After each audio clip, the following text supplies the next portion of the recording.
জলিবিতে আসছি। এটা হচ্ছে যে ওয়ার্ল্ডের মধ্যে চিকেন ফ্রাইডের জন্য এটা থার্ড। সো আমি কখনো ট্রাই করিনি, আজকে ট্রাই করব। এটা মনে হয় সবচেয়ে জনপ্রিয় ফিলিপাইনে, এবং ইউএসএতেও অনেক সিটিজে এদের সার্ভিস। আমি শুনছি এটা অনেক টেস্টি, ক্রিস্পি, আর হচ্ছে যে সো আজকে টেস্ট করব, দেখি কেমন হয়। বেশ ভিড়, লাইন ধরে ধরে টোকেন নিতে হচ্ছে পে করে। এই হচ্ছে সেই জলিবির বিখ্যাত চিকেন। তো এগুলোর প্রাইস পড়লো হচ্ছে 109 পেসো, যেটা বাংলাদেশি টাকায় 218 টাকার মতো।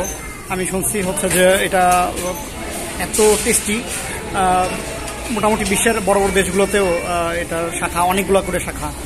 তো এটা ফিলিপাইনিতে অনেক জনপ্রিয়, কখনো খাই নাই, আজকে টেস্ট করবো। এটা কেএফসির চেয়েও অনেক ভালো, ওয়ার্ল্ডের মধ্যে এরা থার্ড র্যাঙ্ক পাবে জলিবি। আর হচ্ছে যে টোকেন সিস্টেম খুব ভালো, লাইন ধরে টোকেন নিতে হয়। টোকেনটা ভাইব্রেট করলে তারপরে হচ্ছে যে মিলটা হয়। তো আমাকে 30 মিনিটসের সময় দিয়েছিল, তার চেয়েও আমার হচ্ছে উইদিন 5 মিনিটস ডেলিভারি পাইলাম। এবার শুরু করি। হচ্ছে জলিবি খেলাম, অনেক টেস্টি, কেএফসির অনেক ভালো লাগলো, স্মেল ছিল না। আর এই যে টোকেনগুলো, এগুলো টোকেন দিলে মিনিট মিনিট মিনিট মেনশন করা থাকে। এরপর হচ্ছে ভাইব্রেট হলে তারপরে ইয়ে করে, তারপর ডেলিভারিটা হয়। তো অনেক ভালো লাগলো। জলিবির চিকেনটা অনেক টেস্টি,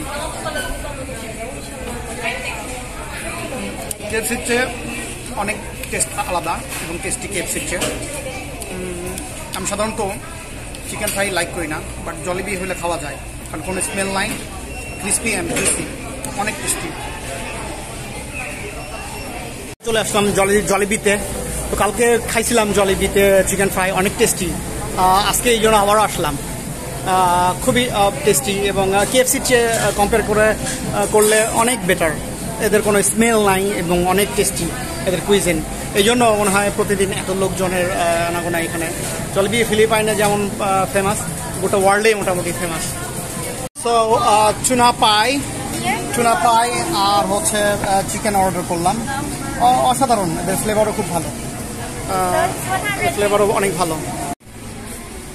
সো টুনা পাই আর নিলাম হচ্ছে টুনা পাই আর হচ্ছে যে চিকেন ফ্রাই। কালকেও খাইছিলাম, অনেক টেস্টি। তো এটা এখন খাবো। দাম পড়লো হচ্ছে যে 132 পেসো, মানে বাংলাদেশি টাকায় 265 টাকার মতো। বেশ চিপ আছে, ভালোই, মান হিসাবে অনেক চিপ, এদের মান অনেক ভালো।